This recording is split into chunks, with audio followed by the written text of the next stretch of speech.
आप देख रहे हैं के न्यूज। मैं हूं आपके साथ तनवीर। रुक करते हैं खबरों का और बुलेटिन की शुरुआत करते हैं दिल्ली की खबर से।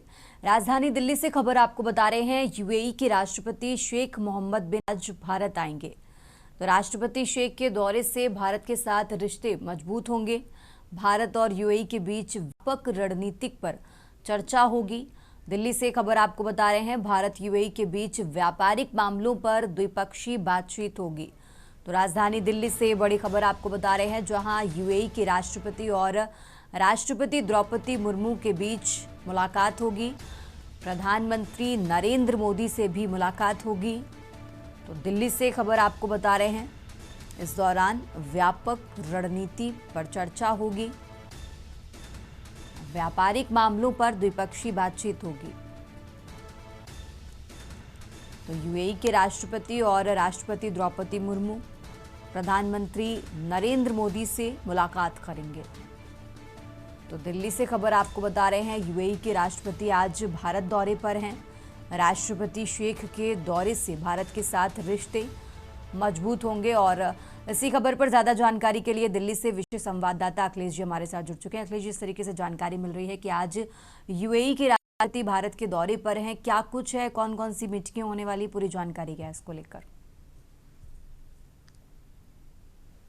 देखिए, यूनाइटेड अरब अमीरात के राष्ट्रपति शेख मोहम्मद बिन जायद अल नहयान भारत दौरे पर आज आ रहे हैं। प्रधानमंत्री नरेंद्र मोदी के निमंत्रण पर आज आ रहे हैं और प्रधानमंत्री ने खासकर ऐसे मौसम में यूएई के राष्ट्रपति को आमंत्रित किया है जिस समय ईरान का संकट पूरे दुनिया पर छाया हुआ है। हर जगह ईरान की चर्चा है और उस दौरान अरब अमीरात के राष्ट्रपति का भारत का दौरा करना, प्रधानमंत्री नरेंद्र मोदी जी के साथ बातचीत करना, तमाम राष्ट्रीय रिश्तों पर चर्चा होना और खासकर भारत यूएई के बीच व्यापारिक मामलों पर द्विपक्षीय वार्ता होगी। द्विपक्षीय वार्ता में दोनों देशों के बीच कई एमओयू साइन हो सकते हैं। इसके अलावा राष्ट्रपति शेख की भारतीय राष्ट्रपति द्रौपदी मुर्मू और प्रधानमंत्री नरेंद्र मोदी से मुलाकात होगी। इसके अलावा ईरान पर जो संकट छाया हुआ है और अमेरिका के द्वारा लगातार जो बात की जा रही ईरान को लेकर, उसमें भी भारत और यूएई के बीच में प्रधानमंत्री चर्चा कर सकते हैं। और दूसरी सबसे बड़ी बात है कि भारत और यूएई के बीच में जो अंतरराष्ट्रीय स्तर पर कूटनीतिक और रणनीतिक संबंध है, उनको और मजबूत करना, व्यापारिक दृष्टिकोण से दोनों देश के बीच व्यापार को बढ़ावा देना और अंतरराष्ट्रीय स्तर पर रक्षा के क्षेत्र में दोनों देश क्या काम कर सकते हैं, उस दिशा में आगे बढ़ना, इन तमाम चीजों को लेकर यूएई के राष्ट्रपति शेख का जो भारत दौरा हो रहा है, इन्हीं मामलों पर मुलाकात, वार्ता और एमओयू साइन होंगे। ठीक है अखिलेश जी, आप हमारे साथ बने रहिए, हम आगे भी आपसे जानकारी लेते रहेंगे। और ये दिल्ली से खबर आपको बता रहे हैं, यूएई के राष्ट्रपति आज भारत के दौरे पर हैं। आगे बढ़ते हैं खबरों में। खबर दिल्ली से है, सांसद राहुल गांधी आज केरल के दौरे पर रहेंगे। तो केरल में कांग्रेस के महापंचायत कार्यक्रम में शामिल होंगे राहुल गांधी। कोच्चि में कांग्रेस आयोजित कर रही है महापंचायत। तो निकाय चुनावों में जीते कांग्रेस प्रतिनिधि भी इसमें बुलाए गए हैं।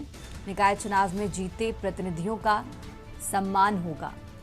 दिल्ली से खबर आपको बता रहे हैं, राजधानी दिल्ली से खबर आपको बता रहे हैं, केरल में कांग्रेस के महापंचायत कार्यक्रम में शामिल होंगे राहुल गांधी। आज केरल के दौरे पर हैं। कोच्चि में इस सम्मेलन का आयोजन किया गया है। तो निकाय चुनावों में जीते कांग्रेस प्रतिनिधि इस सम्मेलन में बुलाए गए हैं।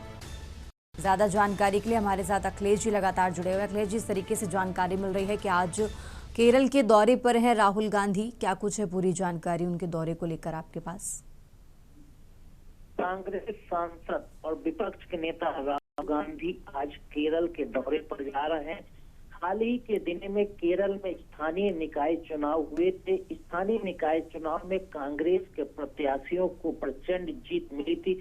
भारी संख्या में कांग्रेस प्रत्याशी जीते थे और उनको सम्मानित करने के लिए कांग्रेस पार्टी के द्वारा केरल के कोच्चि में एक बड़ी महापंचायत रखी गई है।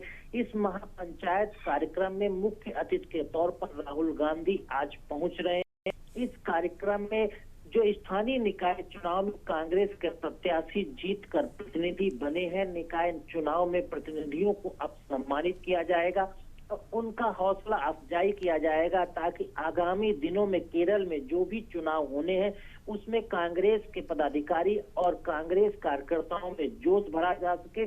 और राहुल गांधी की एक यहाँ पर स्पीच भी होगी और उसमें राहुल गांधी कांग्रेस के कैंडिडेट के तौर पर स्थानीय निकाय चुनाव में जीते प्रतिनिधियों को संबोधित करेंगे और एक संदेश भी केरल को देंगे कि इसी तरह से कांग्रेस के कार्यकर्ताओं को, कांग्रेस के पदाधिकारियों को एकजुट रहकर एक साथ चुनाव में उतरना है और चुनाव में जीत दर्ज करने के लिए एकजुटता बहुत जरूरी है। इसी को लेकर राहुल गांधी सभी को संबोधित भी करेंगे और निकाय चुनाव में जीते प्रतिनिधियों को सम्मानित भी करेंगे।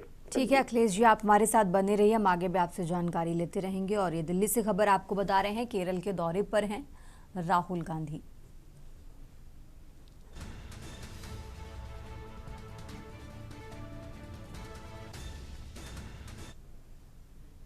रुक करते हैं अगली खबर का। खबर दिल्ली से है। बीजेपी अध्यक्ष के चुनाव की प्रक्रिया आज पूरी होगी, तो राष्ट्रीय अध्यक्ष पद के लिए नामांकन प्रक्रिया आज शुरू होगी। चुनाव प्रक्रिया में शामिल होने के लिए बीजेपी पदाधिकारी तलब किए गए हैं। बीजेपी शासित राज्यों के सभी मुख्यमंत्री दिल्ली बुलाए गए हैं, तो बीजेपी के प्रदेश प्रमुख, वरिष्ठ नेता पार्टी मुख्यालय बुलाए गए हैं। दिल्ली से खबर आपको बता रहे हैं, राजधानी दिल्ली से यह हम जानकारी आपको बता रहे हैं, जहां राष्ट्रीय अध्यक्ष पद के नामांकन प्रक्रिया आज शुरू होगी और चुनाव प्रक्रिया में शामिल होने के लिए पदाधिकारी तलब किए गए हैं। और इसी खबर पर ज्यादा जानकारी के लिए हमारे साथ अखिलेश जी लगातार जुड़े हुए हैं। अखिलेश जी, इस तरीके से बीजेपी शासित राज्यों के सभी मुख्यमंत्री दिल्ली बुलाए गए हैं, क्या कुछ है पूरी जानकारी इसको लेकर? देखिए तन्वी, भारतीय जनता पार्टी के राष्ट्रीय अध्यक्ष लंबे समय से कार्यकारी के तौर पर काम कर रहे हैं। अब भारतीय जनता पार्टी स्थायी और परमानेंट भारतीय जनता पार्टी के राष्ट्रीय अध्यक्ष को चुनना चाहती है। इसके लेकर आज बीजेपी के राष्ट्रीय अध्यक्ष के पद के चुनाव के लिए चुनावी प्रक्रिया की शुरुआत होगी। इसमें आज जो बीजेपी के राष्ट्रीय कार्यकारी अध्यक्ष के तौर पर नितिन नवीन क्या है, आज वो अपना नामांकन बीजेपी के राष्ट्रीय पद के लिए दाखिल कर सकते हैं। और आज वो जब अपना नामांकन बीजेपी के राष्ट्रीय अध्यक्ष के पद के लिए दाखिल करेंगे तो उस दौरान ये देखना होगा क्या भारतीय जनता पार्टी का कोई दूसरा नेता भी बीजेपी के राष्ट्रीय अध्यक्ष पद के लिए अपना नामांकन करता है या फिर नितिन नवीन के तरफ से ही इकलौता एक नामांकन दाखिल किया जाता है। अगर दाखिल नामांकन प्रक्रिया में सिर्फ एक ही कैंडिडेट के तौर पर नितिन नवीन आते हैं तो वोटिंग की प्रक्रिया नहीं होगी। आमतौर पर निर्दलीय प्रत्याशी के तौर पर या एक सिंगल प्रत्याशी के तौर पर निर्दलीय राष्ट्रीय अध्यक्ष के पद पर चुन लिए जाएंगे।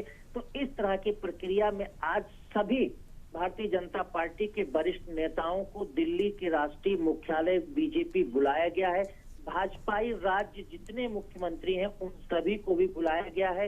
बीजेपी के जो राष्ट्रीय टीम कार्यकारी इसमें काम कर रही है उसको भी बुलाया गया है।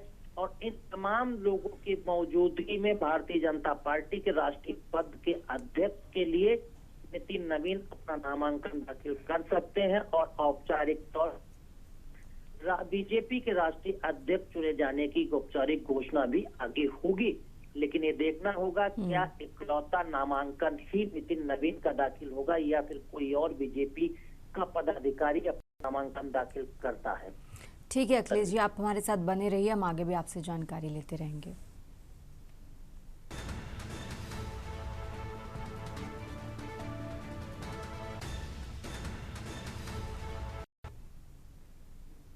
आगे बढ़ते हैं खबरों में। खबर दिल्ली से है। राहुल गांधी की सुल्तानपुर कोर्ट में आज पेशी होगी, तो सुल्तानपुर कोर्ट मानहानि के मुकदमे में सुनवाई कर रहा है। सांसद राहुल गांधी पेश होने सुल्तानपुर कोर्ट जा सकते हैं।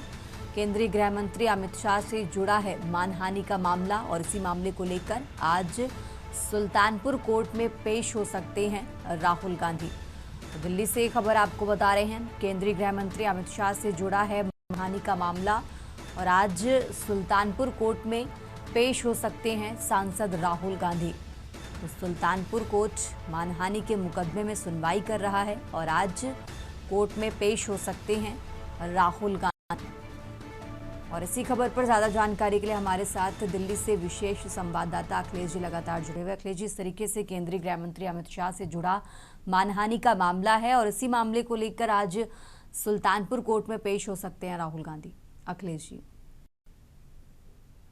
देखिए चंदी, राहुल गांधी के खिलाफ सुल्तानपुर की एमपी एमएलए कोर्ट में मानहानि का एक मामला चल रहा है, जिसमें सुल्तानपुर की कोर्ट एमपी एमएलए की तरफ से एक नोटिस जारी किया गया था, जिसमें कहा गया था 19 जनवरी 2026 को राहुल गांधी को खुद कोर्ट में पेश होना है और इस मामले में केंद्रीय गृह मंत्री अमित शाह पर राहुल गांधी के द्वारा मानहानि के मामले में बीजेपी कार्यकर्ता के द्वारा एक मुकदमा दर्ज कर गया। इसमें कहा गया था कि राहुल गांधी ने लोकसभा चुनाव 2024 के दौरान केंद्रीय गृह मंत्री अमित शाह पर एक अपमानजनक टिप्पणी की है, जिसको लेकर राहुल गांधी के खिलाफ कानूनी कार्रवाई की जाए। इसी को लेकर सुल्तानपुर पुलिस में एक एफआईआर दर्ज हुई थी, जिसके बाद इसको एक मामला सुल्तानपुर कोर्ट में गया था। तो सुल्तानपुर की एमपी एमएलए कोर्ट में आज सुनवाई होगी। राहुल गांधी के पेश होने के लिए नोटिस भी दिया गया है। क्या राहुल गांधी आज सुल्तानपुर की एमपी एमएलए कोर्ट में पेश होंगे या फिर पेश नहीं होंगे? पिछली तारीख पर Rahul Gandhi MP MLA court में पेश नहीं हुए थे। इसके बाद सुल्तानपुर कोर्ट के तरफ से राहुल गांधी को नोटिस जारी किया गया था। हालांकि राहुल गांधी के वकील की तरफ से यह कहा गया था कि राहुल गांधी की पेशी में मौजूद रहने की हाजिरी माफी दी जाए। आज वो निजी कारणों से सुल्तानपुर की एमएलए कोर्ट में पेश नहीं हो सकते। उनके वकील के तौर पर वो खुद पेश होंगे। तो इसके बाद से सुल्तानपुर कोर्ट के तरफ से आज की तारीख मुकर्रर की गई थी। अब ये देखना होगा कि सुल्तानपुर के एमपी एमएलए कोर्ट के तरफ से आज राहुल गांधी के पेश होने के लिए तारीख मुकर्रर की गई है। क्या राहुल गांधी पेश होंगे या नहीं?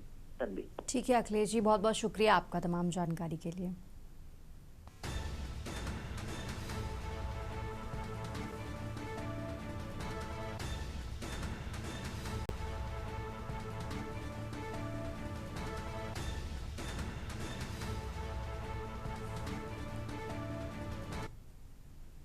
और अब खबर लखनऊ से है, जहां पीठासीन अधिकारी सम्मेलन का भव्य शुभारंभ किया गया है। 86वें अखिल भारतीय पीठासीन अधिकारी सम्मेलन का शुभारंभ शाम 4 बजे विधानसभा परिसर लखनऊ में शुभारंभ होगा।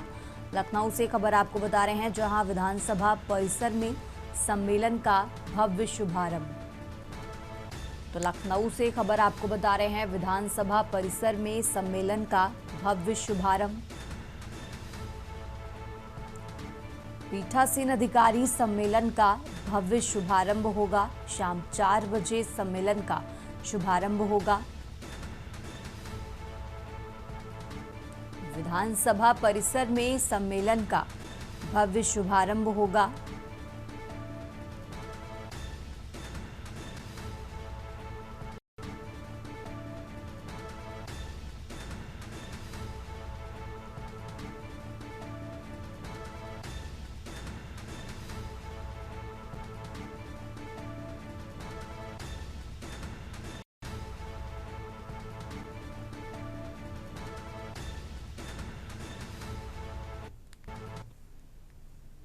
और अब आगे बढ़ते खबरों में, खबर बरेली से है, जहां मंदिर का निर्माण नहीं होने दे रहे दबंग। 50 हिंदू परिवार अपनाएंगे मुस्लिम धर्म। तो मंदिर ना बनने पर अपनाएंगे मुस्लिम धर्म। 70 साल पुराने मंदिर का निर्माण दबंग रोक रहे। बरेली से खबर आपको बता रहे हैं, जहां संतोषी माता का मंदिर निर्माण नहीं होने पर हंगामा किया गया।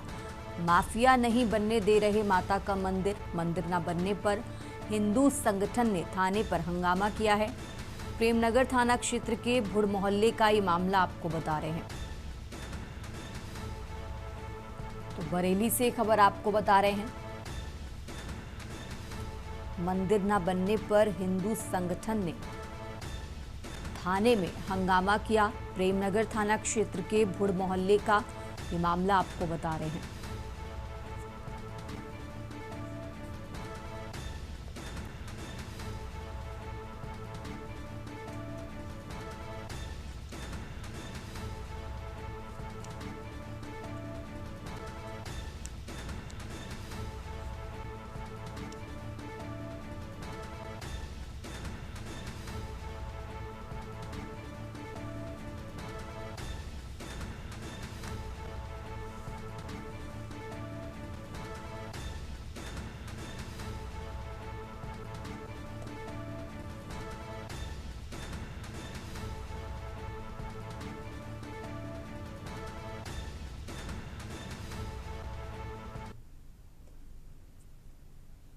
और अब खबर लखनऊ से है, जहां बीजेपी अध्यक्ष चुनाव में यूपी का दबदबा। राष्ट्रीय अध्यक्ष चुनाव में यूपी से 20 प्रस्तावक होंगे।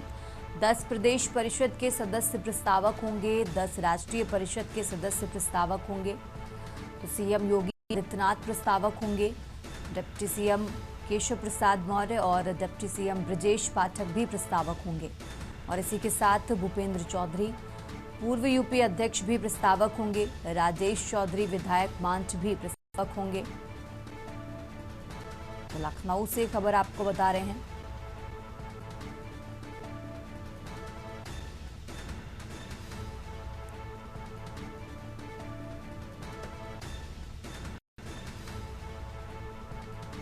भूपेंद्र चौधरी पूर्व यूपी अध्यक्ष प्रस्तावक होंगे।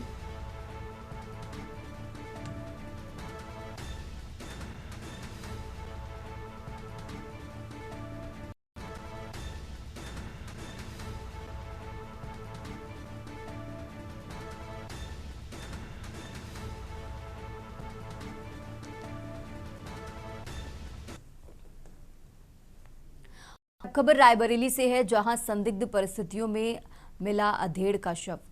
तो सड़क के किनारे अज्ञात अधेड़ के मिलने से हड़कंप मचा है। राहगीरों को एम्बुलेंस से सूचना दी गई। घायलों को जिला अस्पताल पहुंचाया गया। घायल की हालत नाजुक बताई जा रही है। तो हादसे में घायल होने की आशंका जताई जा रही है। रायबरेली से खबर आपको बता रहे हैं, जहां शहर कोतवाली क्षेत्र के 2 सड़का की घटना आपको बता रहे हैं। फिलहाल घायल को इलाज के लिए अस्पताल में भर्ती कराया गया। तो रायबरेली से खबर आपको बता रहे हैं, जहां फिलहाल घायल को जिला अस्पताल में इलाज के लिए भर्ती कराया गया है। घायल की हालत नाजुक बताई जा रही है।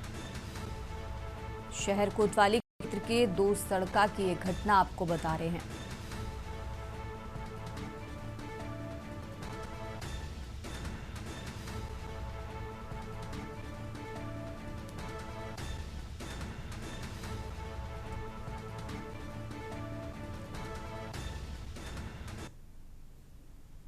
इस बुलेटिन में फिलहाल इतना ही। आप देखते रहिए के न्यूज़ इंडिया।